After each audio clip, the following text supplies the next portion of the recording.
সংস্কার প্রস্তাবের আলাপ আলোচনা যত বেশি দীর্ঘায়িত হবে, দেশ তত বেশি সংকটে পড়বে বলে আশঙ্কা প্রকাশ করেছেন বিএনপির ভারপ্রাপ্ত চেয়ারম্যান তারেক রহমান।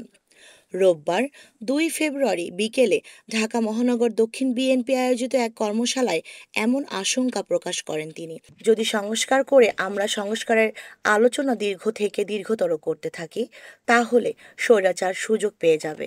যে স্বৈরাচারকে বাংলাদেশের সব মানুষ, দল মত নির্বিশেষে, শ্রেণী পেশা নির্বিশেষে সব মানুষ একত্রিত হয়ে এই দেশ থেকে বিতাড়িত করে দিয়েছে, সেই স্বৈরাচার সুযোগ পেয়ে যাবে আবার দেশের মানুষের কাঁধে চেপে বসার। তিনি বলেন, যেসব ব্যক্তি, সমাজের বিজ্ঞ ব্যক্তিবর্গ, সম্মানিত ব্যক্তিবর্গ যারা সংস্কারের কথা বলছেন, আপনাদের সবার কাছে রাজনৈতিক দলের অবস্থান থেকে আহ্বান জানিয়ে বলতে চাই, সংস্কার সংস্কার বক্তব্য রেখে এই আলাপ দয়া করে দীর্ঘায়িত করবেন না।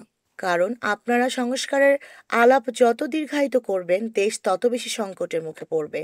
আপনারা সংস্কার আলাপ যত দীর্ঘায়িত করবেন, দেশে তত ষড়যন্ত্রকারীরা ষড়যন্ত্র করার সুযোগ পাবে। নির্বাচন শেষে কোনো ভিন্ন পথ নেই মন্তব্য করে বিএনপির ভারপ্রাপ্ত চেয়ারম্যান বলেন, সংস্কারের প্রস্তাবগুলো যদি বাস্তবায়ন করতে হয়, তাহলে সবচেয়ে আগে নির্বাচনই প্রয়োজন। নির্বাচনের মাধ্যমে যাদের জনগণ দায়িত্ব দেবে, সংস্কারের কাজ তারাই শুরু করতে পারবে।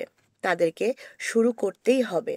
সংস্কার যত দ্রুত বাস্তবায়ন করা যাবে, দেশকে, দেশের মানুষকে তত দ্রুত আমরা বিপদ থেকে রক্ষা করতে পারব।